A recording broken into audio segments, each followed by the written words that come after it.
හය පරවල් දෙකක් ලබා ගත්තා. මේ පන්දු ඕරේ ප්‍රථම පන්දුවටම ලකුණු 6ක් ලබා ගැනීමට සමත් වෙනවා. බන්දුලාර පාකිස්තානයේ ඔස්ට්‍රේලියාවට එරෙහිව පල්ලේකැලේ දියත් කළ ඉනිම මට සිහි ගැන්වෙනවා දසුන් ශානකද පන්දුර පහර දෙන ආකාරය අනුව. ඔව් පැහැදිලිව ඒ තමයි ඔහුගේ ඔව් සාමාන්‍ය රුචිකත්වයක් දක්වන්නේ වේග පන්දයවන්නට පන්දුවට පහර දීමේ හැකියාව. පසුගිය තරඟදී දග පන්දයවන්නන් සලාප්සා වාසිය විකත් ලබා ගැනීමදී ඔහු පිටිට පැමිණෙන්නේ නැහැ. කෙසේ වුණත් අද දිනේ විශාල වගකීමක් මෙවැනි ලකුණු 22ක් ලබාගෙන දසුන් ශානක යලිත් උඩ පන්දුවක් කැඩීලා මෙතෙක් ඇදී ලකුණු 6ක්.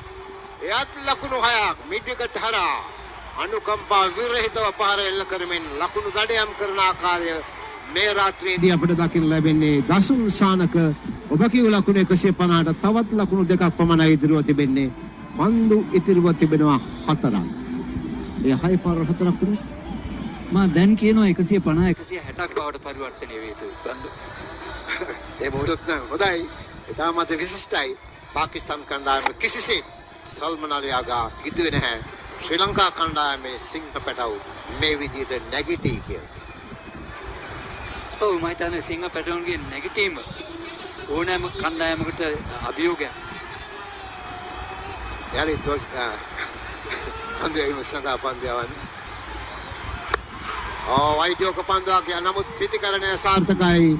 ඉන්නගැප් පහස්වෙන්ම තවත් ලකුණු 6ක් ලබා ගැනීමට සමත් වෙනවා. ස්කෝර් ලොෆ් කිරීමක් කරන්න පන්දුව කෙලින්ම පිට 6 පහරල් 3ක් ලකුණු 18ක් ලබා ගැනීමෙන්